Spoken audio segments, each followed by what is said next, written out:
Hello, everybody. Welcome back. I'm Jay. He's Maddie. This is Yankee and The Brit. And today, Maddie, why don't you let everybody know what we're going to talk about? Yeah, so I was listening to the PFF podcast. It's a really good podcast for those of you who like to really get into football. It's not like the kind of shouty podcast. They're more like us, where you just get into it and you listen to different theories and different takes on the world, but nobody's forcing you to kind of take that idea as well. They're not forcing it down your throat. It's just a nice discussion like us, Jay. And they were talking about new draft strategies that you could take into the draft for teams that aren't necessarily successful. So teams like the Cincinnati Bengals, who run on a low budget, teams like the Titans, who aren't necessarily the most successful with their draft picks, like that kind of level of team, what different strategies they could use in their drafting process. And what they were taught, and we're going to have a little chat about what draft strategies we would use. Well, my question for you is, let's start out where they started out. What do you think about their theory? Well, and just for viewers, they get emails, they digest the emails, they ponder them, they come up with ideas, and then they discuss them together.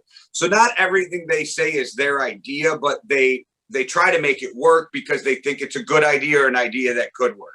So before everybody tells we're fucking idiots, the first one was, would you trade the first pick, if you're the Jags, to the Jets for their second pick and two other first-round picks?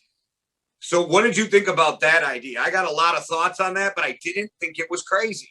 Yeah, well, I don't think it's crazy, but they kind of said absolutely not. Like at the end of it, they said I wouldn't do it. And I think what you've got to remember is a lot of people's jobs are connected to that pick. So if you said, so say the GM of the team who's picking first, we won't attach a name to any team or anything. But if the GM of the team that's picking first has a contract for 10, 20 years, then you can do whatever you like. If you go, well, then my future's not connected to this pick necessarily, then you can look into it more. And their whole idea was, if Trevor Lawrence is worth half a game on Zach Wilson, like that was a number that they just pulled out of thin air, then those two draft picks that you get have to then make up that half a game. And it's very difficult to do that, is what they were getting at. And I agree with it. I don't think it's the craziest idea if you're looking to build for just miles in the future and you're looking to build a huge team and build a dynasty maybe. But with a quarterback, it's more difficult to do than, say, if you're the Falcons in pick number 4 and you're deciding whether to take Kyle Pitts or trade back and improve your defense. I think for a guy like me or Phil Sims or Chris Sims, easy decision, because both of us like Zach Wilson better. Yeah, you both prefer Zach Wilson. But that's not the shit on any of the, quarterbacks right now. But I just think that if you're absolutely sold that Trevor Lawrence is the better quarterback, and I really like the example they gave, if you're really sold, grab him. But if you're not, everybody said, except for me, said Andrew Luck, next Peyton Manning. Andrew Luck, next greatest thing since sliced bread. I said coming out of college, Andrew Luck is going to be Matt Hasselbeck.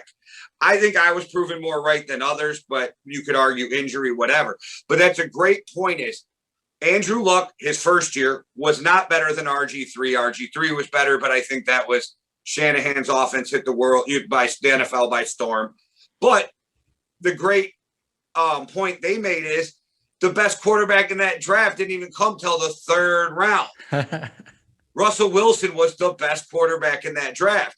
So again, I'm not saying that you would trade out. I would not have gave up Andrew Luck for RG3, but I had less faith in RG3 coming out of college. But I think this draft is a good time if you're like me and you think Wilson's got the higher ceiling. The only thing these teams have to worry about is, can you handle the public backlash? There are certain teams that will do what they want. They don't care how the public takes it, because they feel like if we make the right decision, our fans are going to come along anyway. Like the Patriots could get away with something like that without a problem. You know what I mean? Andy Reid, not that he needs a quarterback, but he's got enough cachet that he could do something like that without a problem. I even think Rick Spielman for the Vikings has enough cachet with the Wilf family that he could do it. But not every team could, because if you're Detroit, I don't know if your owner is going to be okay with your fan base being even more angry. You know, if you're the Jags, like if you're the team in the first round pick, then I think Urban Meyer would be safe, but is your GM safe? You know what I mean? Like, yeah, but will your fans, they already have a problem getting fans into the stadium. Like, will they be able to do that if they've traded away the first round pick? And you're only like their whole theory was you're only going down to second for the Jets to take Lawrence, and then you take whoever you have evaluated higher. And there is merit to it, but when Trevor Lawrence is far and away considered the best QB in the draft, you have to take him. And I get the point that they're talking about, and it is good to look at all options instead of just saying, "Oh, no, we're not taking calls." But there just comes a point where you have to take the best guy. But in years where you didn't necessarily know the top guy in the draft. So the Carson Wentz, Jared Goff year, like the Rams, if the Eagles decided they preferred Goff, then the Rams could have traded down to the Eagles, taken Wentz over Goff, and that wouldn't have made much of a difference. Like, it works in years like that, but in the year where Trevor Lawrence is far and away the highest guy in the draft, like he's got the most, he seems to be the highest prospect that I remember.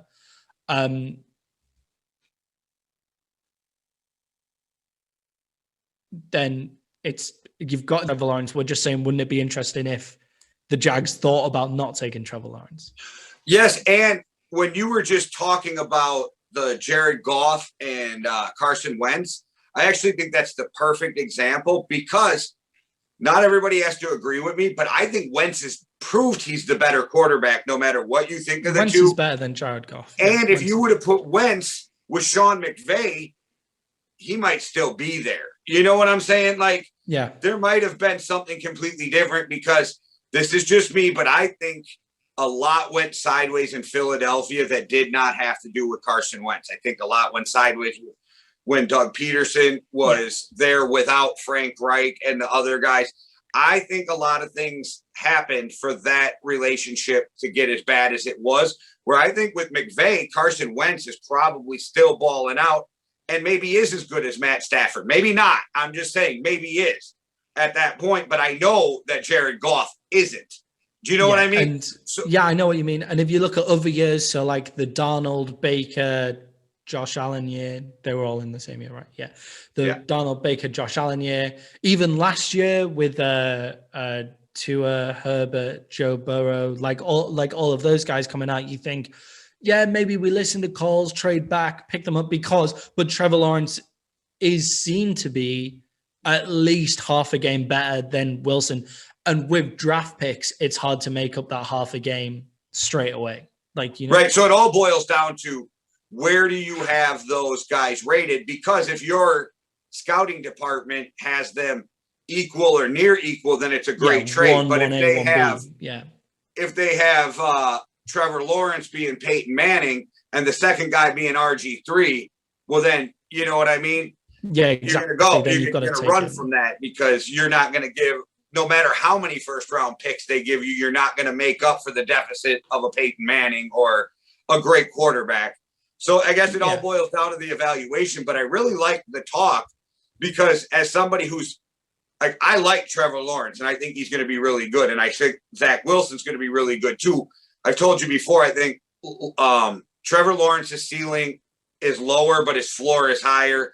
And Zach Wilson, Trevor Lawrence is the lower, but he's the hit straight off limit, you know? So I'm willing to, and it's easy for me to say, because my job's not on the line. I don't have millions of dollars invested, but that would be a trade that I would make, because I feel like I am getting the better of the two prospects and stockpiling picks. But that's, of course, that's the perfect win-win if you think that your guy is better than Trevor Lawrence. Yeah. And then the other thing that they talk about, the other strategy that they were going for. Now, this was my favorite strategy that they talked about. I absolutely love this idea. But if you're a team that can't spend a lot on scouting. So this doesn't work for teams like the Dallas Cowboys, who have the richest owner, who's committed to winning football games, you know? Like, it doesn't work for them because they can afford to do both. But if you're the Bengals, who don't spend any money on scouting, if like other teams in that kind of range, I don't know how much the Vikings put into evaluation, for example. A lot more over the last 5 years, but they were one of the teams who didn't. Then they invested, and they made a big deal about investing in this because, and it wasn't, this is going to blow your mind, but it makes sense. It wasn't even for the draft picks. They wanted this because they wanted to be bigger movers in the undrafted free agent market after the draft, because a lot of, I looked this up, and it's like 22% of the league at one point, now it varies, can be undrafted free agents, 22%.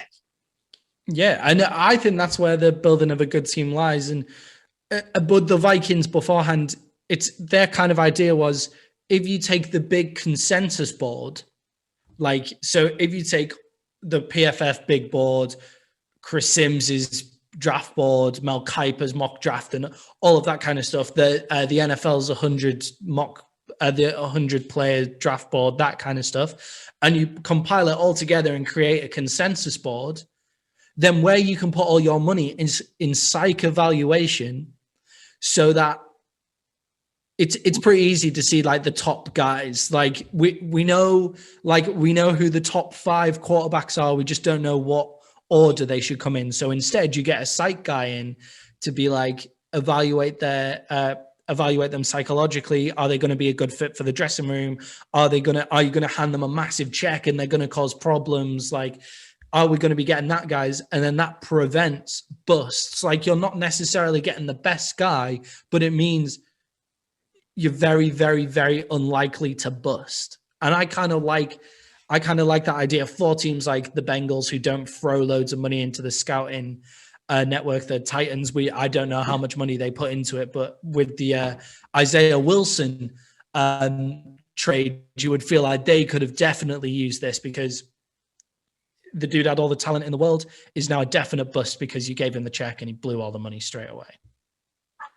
And then I know that before I get into what I think about that is, they were talking about how like the Patriots only do like 75 guys and they take a bunch off the board, and they take too many guys off the board due to, off the field or psych eval things.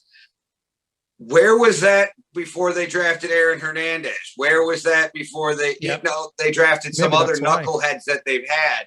So maybe that started after they drafted a guy who ended up being a mass murderer. You know what I mean? But my idea now, so I liked where they were leading to, but I really didn't love the idea of bailing on your scouts and going to more of a emotional, like scouting. Yeah, so I think it's very much where, like, if you're a brand new GM, you've been handed a contract for like 10, 15 years and your scouting department just isn't good already. When you just see a terrible scouting department. So you're like, well, let's just try something totally different. If it doesn't work, we'll just, like, if we give it 5 years, if we don't get any good drafts in those 5 years, we'll bail on it, go back to the usual thing, and we'll pour some more money into our drafting capital. Well, I took their idea, I did some research, and I came up with my own. So I did some research. The average NFL team employs 20 to 25 scouts, being regional, local, whatever, right? 20 to 25 scouts. I believe it was 27 was the highest with San Francisco. And then there were some teams who were like 18. I think the average came out at 20. The average NFL team spends around $2 million a year on their scouting department, okay? All of these owners, except for Mark Davis, are billionaires. So you can't tell me a couple $1 million is making or breaking them. It's all about profit margin. So the smarter teams, the teams who make a ton of money and their football team, Mark Davis is the only one whose life depends on how much his football team makes. He's the only owner, because he is the only one that is not a billionaire. So let's take him out of the equation in case this won't work for him. But the rest of them, another few billion or a few $1,000,000 isn't going to hurt you. And if you really want to win, so here was my theory. So a lot of scouts, or a lot of these teams, they have scouts who evaluate in general terms. The same scout evaluates quarterbacks, receivers, offensive line, defensive line, right? All of this. So instead of 20 scouts, my theory is you get 40. So you double that right away, okay? Then you take, I broke it down to 8 different positions, okay? Defensive backs, linebackers, defensive line, offensive line, quarterback, running back, wide receiver, tight end, okay? Now you could even break that down even further if you wanted. But like, if you said we want specifically left tackle that year, then you can get guys to go and look for left tackle on top of offensive. So then you get 5 guys that do nothing but that position, and have 5 guys at each position. So now you got 40 guys working it, okay? And with your offensive lineman, whatever. So not only are you scouting that, but because you have 5 guys on one position, you can also dive deep into the psychological issues. What was this kid like in high school? More than what they do now. And with those 5 guys, do you know how many athletes went to school and work in the psychology field, or FBI agents? Or it's like you need them to be right? That kind of guy. Yeah.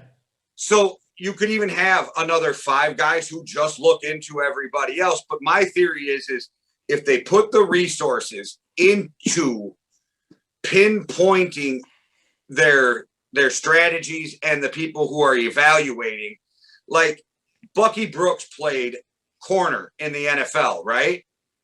Stop having Bucky evaluate quarterbacks, and he might be okay at it, but put him with corners. Don't have him evaluating tight ends. Yeah. I mean, Daniel Jeremiah was a college quarterback.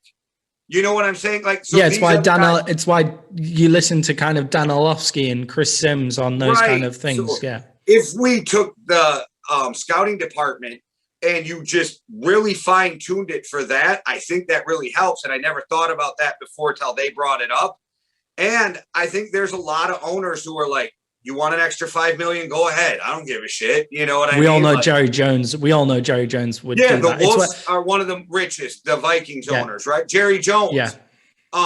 The dude from the Panthers is worth almost $15 billion. The guy in LA for the Rams, there's Walton family from Sam's Club and Walmart. Yeah, you would think like the Chargers and the Rams would really get into this. They're like they could be getting into fighting. And I have a different plan, but it kind of expands on your plan. I don't know whether it'll work in the NFL, but mine goes to like Premier League, European, world football teams, like that kind of soccer football teams. So you have a look at the best teams over a long period of time on the planet. So Man United, Barcelona, Bayern Munich, like those kind of guys. And what do they have in common? Well, they have the best youth academies. And the idea of this is development over scouting. So in the UK, you get Man United, you can get scouted by Man United at 8 years old. I had a best friend in primary school who went to training sessions at Sunderland football team, who are a Premier League football team, at 10 years old. And you get those guys really early on, and you train them and you train them and you train them, and you get teams like the class of 92, which is David Beckham, Gary Neville, Phil Neville, all at once coming out, and you create an absolute monster team. You get Barcelona, which have a famous academy called La Masia. You get Messi, Xavi, Iniesta, Bayern Munich, Lam, Cruz, Schweinsteiger. Sporting Lisbon, you get Figo and Ronaldo. Like, you get amazing, amazing players. And you haven't had to pay anything apart from the costs of developing them. And I've thought of a way that this could work for the NFL. Now, it might not entirely work. I haven't done enough research into it. But let's take the Dallas Cowboys. They go to the Dallas and wider Texas area, and they find the best talent is 12, 13, 14-year-olds, you know? And they put them through, they take them to they put them in a high school in Dallas and create a high school powerhouse, and they put them through high school. They then put them through college, and they say, right, guys, don't declare for the NFL draft. Don't declare for it. and then they go undrafted into the Dallas Cowboys team, where they can eventually play. And then you have local kids with passion who you've developed from a young age. And that could, like, in theory, that could really work. I know there's probably a few problems with that, but in theory, it could work. Well, the draft part is what the problem is. If you don't declare, you can't play in the NFL. If you don't declare, you can't play. That's what right. And the only way that, so like, if you declare and you don't get drafted, Lionel Collins, like, you know, that kind of, then you can sign. But he also could have re-entered the draft the next year. So he had that choice because he wasn't picked. Yeah. But now if he wouldn't have declared, he couldn't do it, which is another weird thing.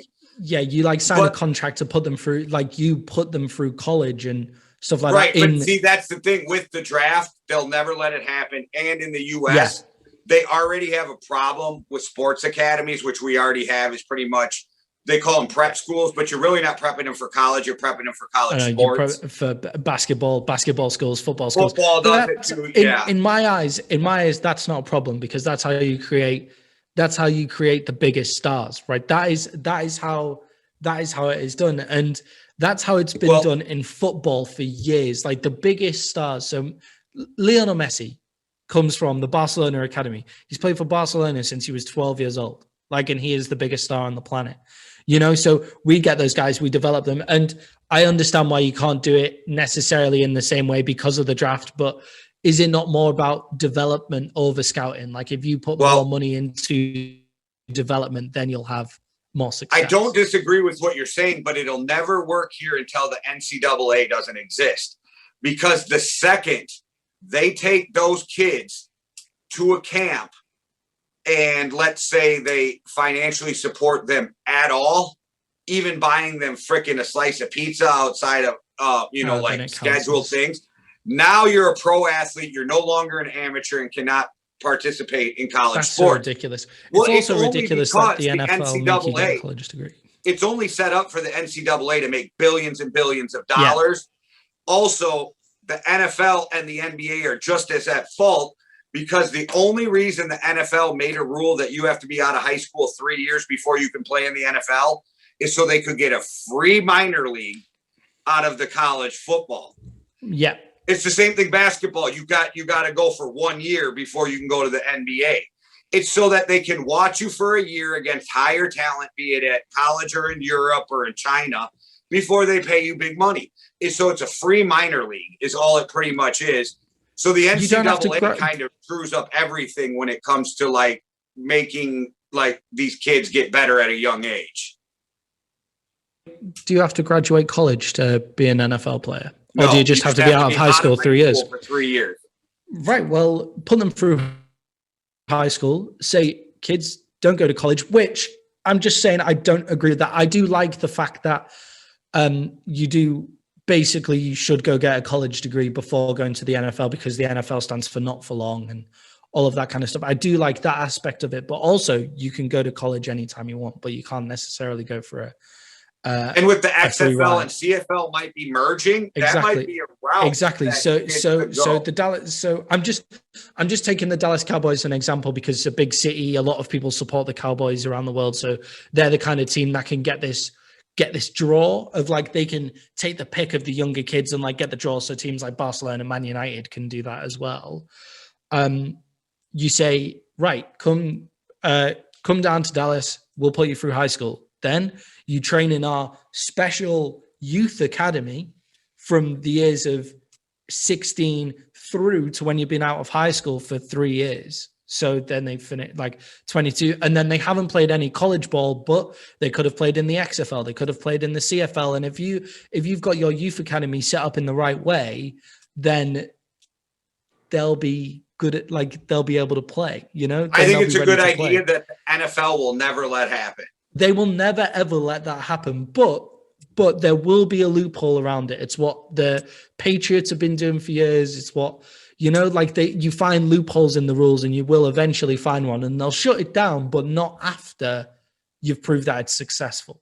So like if it's successful for a bit, then at least you've got one class of people to come through, you know, and you find loopholes. They'll never let it happen, but I just thought it was an interesting comparison between the rest of the world's sports. And so like even in cricket, like the Yorkshire Academy get guys at 11 to play cricket, and then they can play for Yorkshire at 16. And, you know, so it's every other sport in the world does this apart from the American sports.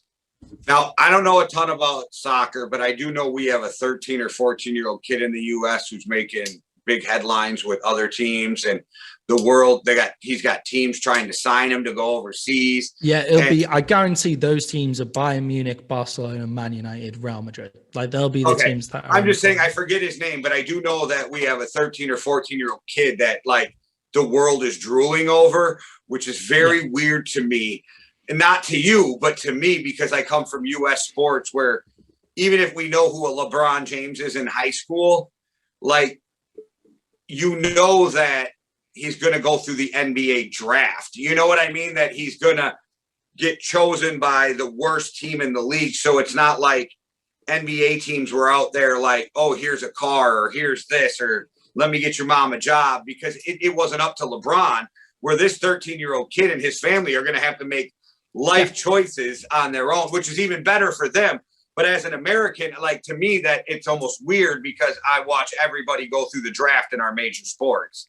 Yeah, well, I watched a documentary about Lionel Messi where so Messi, he's from Argentina and Barcelona's in Spain. So that's a long way from your parents. So what they do is, and Xavi and Iniesta were all in this class as well. And they get you from Argentina, they fly you over and you go to school in Spain, and they pay for your living. Like the club of Barcelona pay for all of these kids living. They come train, they play football, they go to school, they come back.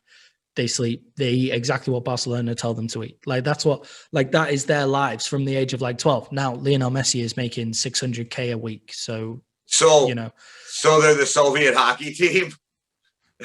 Sorry, say that again. I was joking. I said, so they're the Soviet hockey team, because at the Soviet Union, they used to make them military and then pay for everything because then they were considered amateurs still. It was just a bad joke. No, it's that kind of thing. But obviously in soccer, like Lionel Messi got his first cap for Barcelona at the age of 17. So a guy who scored the winning goal for Manchester United last week is called Mason Greenwood. He's 17. He was 17 years old when he scored his first goal for Man United. Marcus Rashford played in the Champions League at the age of like 17. Wayne Rooney played at 16, you know? So like you get these guys who are like kids, like they've just finished what we would call secondary school, and they're getting paid like 10,000 a week to play soccer, you know? So there's just a difference for people to think about in the States. Like you will get better football players for it, but it will be less. Well, it will mean teams like the Cowboys, the Steelers, the 49ers, those teams with a storied history are going to get the best players. Like that's just what something that might work in the US though is, what about just the NFL doing that or the NBA doing that? You know what I mean? It doesn't even have to be per team. How about it would be a great thing for the NBA to do in the country and start a prep school league and send these kids to 10 different schools, right? And let them play each other with NFL type coaches working with them, bringing them to together in the summer, paying for their living expenses that way, getting them into better schools. And it's like Jalen Suggs make it a little bit about education too, since you can. You know what I mean? Because not everybody you bring there is going to make the NFL, but at least you're giving everybody who goes there an advantage in life. That could work all the way around. Yeah, like how many, like these guys very rarely flunk out of high school. Like how many high school dropouts do you get because they don't make it to, like they're not necessarily the great college players that people thought they were going to be. You don't, or you don't score enough on your SATs. Like there's a lot of guys who could be in the NFL who will never make it because they weren't high school. Didn't get the high school grades to even make college. Yeah, like these, like that's the thing, isn't it? Like that doesn't happen in these academies. Like these academies, all these kids have the best grades, which means they can go to college later on. Like if they don't make it in football, that helps because we live in a country that don't break you to pay for college tuition. Like I've had to pay my university tuition. It's expensive, but it's not US expensive, Well, But did you see what the D League or G League, whatever they call it in the NBA, is doing now? So like if a kid comes out of if he comes out of high school, he can go straight to the G League. I think it's $100,000 to $500,000 a year, depending on the kid, right? But they also tell you, if you do not make the NBA, we will pay for you to go back to college. That's a new thing they're doing. Exactly. And I think that's great. And if baseball go with this, they don't lose a Kyler Murray to the NFL, Like if baseball said, right, we're not bothering with this, you don't have to do that anymore. They don't lose Kyler Murray, because Kyler Murray would have been a known quantity. Like most of these guys are also the best high school guys as well. Oh, so yeah, he's the first guy to ever get drafted in the top 10 of 2 major sports. Yeah, exactly. But so the baseball don't lose a Kyler Murray. Jalen Suggs, the guy who played for Gonzaga, he's also was an amazing high school quarterback as well. But the NFL have lost him because they won't take on this idea of, oh, well, if we paid for this, like if the NFL went and said, right, we'll pay, you don't have to go to college, or we can pay for your college if you promise to go to our team, like that kind of thing. Then but just the league in general could have went to him and been had that, like the NBA. Exactly. Like exactly, like they could have scouted him instead and said, look, we'll pay this a little bit for you, and it's the only profession. It's just a way it's the only profession in the United States that you don't have to have a degree to do. Let me say that, because you can't just start being a doctor or a fucking dentist, right? Yeah.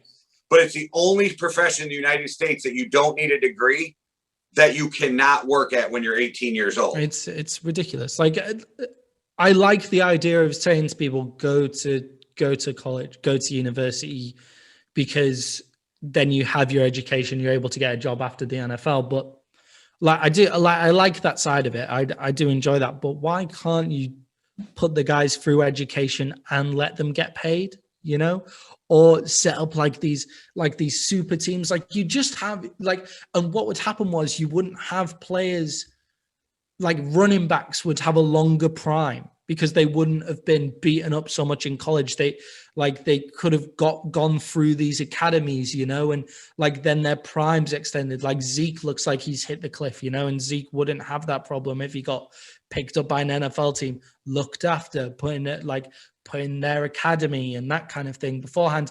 It's something that's never going to happen, but the first of the MLB, the NFL, or the NBA to do it is going to they'll get the best players in the States, because chances are, well, Major League Baseball is weird. So now if you're an American, you have to be drafted. Right, but if you're from the Dominican Republic or something, they can just buy you. Yeah. So they do what you're saying in Latin American countries, in South American countries, and baseball does. But they don't do it for U.S. kids, okay? Because they can't, because of the draft. It's weird. But if you look, baseball does it for, they go and grab 13-year-olds and bring them over here from freaking Colombia. You know what I mean? And then they train them up. So it definitely can work. And American sports and baseball showed you can do it. But until the NCAA stops holding these kids hostage and sucking the lifeblood out of everything they do for money, then it'll never work. But I think it's a brilliant idea. And basically, just to finish off this podcast now, what we're saying is there are different ways to do drafting. And people who aren't successful in the draft, people who have lower budgets or insanely higher budgets, can look at different ways to do it. So they can do what we're saying. They can double up their scouting for NFL, for college players, and they can do psych evaluation on top of that. Or they could really put all of that money into developmental stuff. So a kind of an academy. So you get those undrafted players, and then you say, look, we're not going to sign you because that goes against, that means you'll go against the cap. But what we could do is, we see that you've got raw talent that you weren't able to get the full amount of at college, put you in this academy, and then we'll get you later. Like then we'll sign you later on, you know, like, and that's something that they can sweep under the rug. But that's just another idea. But just expand your scouting and you'll have a much better time. Well, expand your development, you'll have a much better time. Or if you're a lower budget team, just look at different ways to do it. Don't follow everybody else who has a high budget. Where the idea that we started with, where you take the general consensus board, and then if you're broke or you're like a team that doesn't believe in scouting as much or whatever, you take that general board and then have your scouts scout those guys instead of having them start with 1,000 guys and then whittle it down to 300. Somebody already gave you, here's 300. Now go study those guys. Yeah, that works for all of those kind of teams. Too. Yeah. So, great. Good chat. All right. Yeah. That's very interesting idea though. And if you guys want to check that out, where we got the idea, it was PFF NFL podcast, Craziest Theories. I watched it on craziest YouTube. Craziest NFL draft theories. Spotify. So it's on Spotify, it's on Apple, just like our podcast, actually, if you prefer to watch it without video. Right. And like I said, I watched it on YouTube, but I'm more of a I like to watch things and listen. So I can clean the house, watch it and listen, type of thing. Yeah. I'm about to get on a train, so I'll be listening to my podcast there because then it doesn't take up as much as my data. And if you want to do that with our podcast, it is the Yankee and the Brit, but it's on Apple Podcasts, Spotify Podcasts, Google Podcasts, all of those platform insights. So go check out on there. Thanks very much, Jay. All right. And hey, everybody, check us out on Facebook, all the podcasting platforms. We've been growing every day, but what I'm going to ask you guys, help us grow on YouTube. Please go and subscribe to our YouTube channel. That seems to be the one place we're not really making a lot of progress. And tell a friend to tell a friend. All right, guys. Thanks for watching. One world, one love. Deuces. Cheerio.